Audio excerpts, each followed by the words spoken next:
Hello বন্ধুরা, কেমন আছেন সবাই? আশা করি সবাই ভালো আছেন। আজকে দেখাবো নতুন একটি রেসিপি।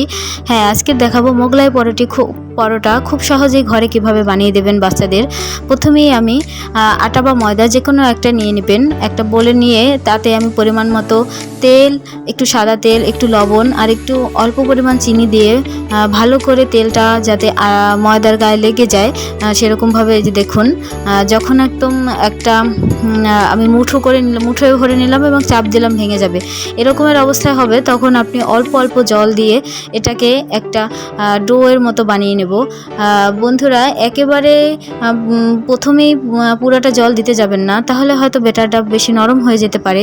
আর বেশি নরম হয়ে যাতে না যায় সেজন্য অল্প অল্প করে এটাতে জল অ্যাড করব আর আস্তে আস্তে করে মথে নেব। এই যে দেখুন আমার ব্যাটারটা তৈরি। এরপরে আমি এটাকে রেস্টে রেখে দেবো 10 থেকে 15 মিনিটের জন্য চাপা দিয়ে। এদিকে আমি তৈরি করে নেব মোগলাই পরোটার ভিতরে যে পেঁয়াজ এবং ডিমের মিশ্রণটা দেব সেটি বানাবো।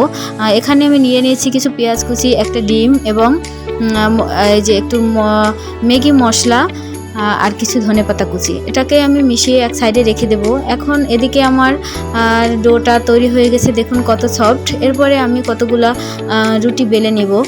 রুটিটা একটু বড় সাইজের বেলে নেব, কেননা আমি চারপাশ থেকে ভাঁজ করে নেব যাতে একটু বড় হয়। যদিও এটা ঘরে বানানো মোগলাই পরোটা, কিন্তু খেতে দারুণ। আমার রুটি বেলা শেষ। এরপরে এর মাঝে অল্প পরিমাণ আমি ডিমের যে মিশ্রণটি, ডিম পেঁয়াজের মিশ্রণটি এটা দিয়ে দেব। এটা দিয়ে ভালো করে চারপাশে লাগিয়ে এখন আমি চারপাশ থেকে রুটিটা ভাঁজ করে দেব।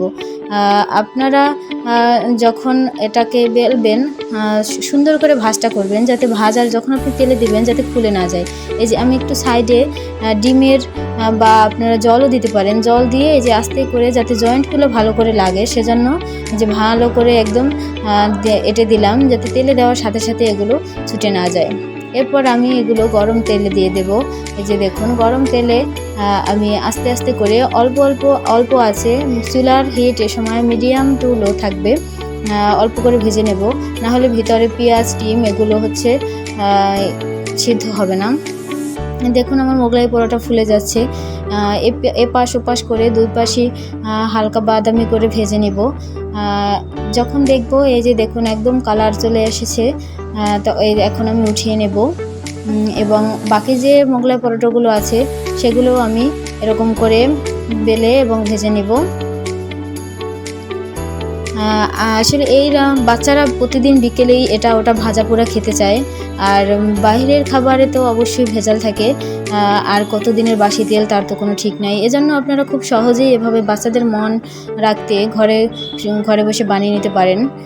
এরপরে আমার যখন এগুলো ঠান্ডা হয়ে যাবে এগুলো দোকানের মতো একটু কেটে নিলাম।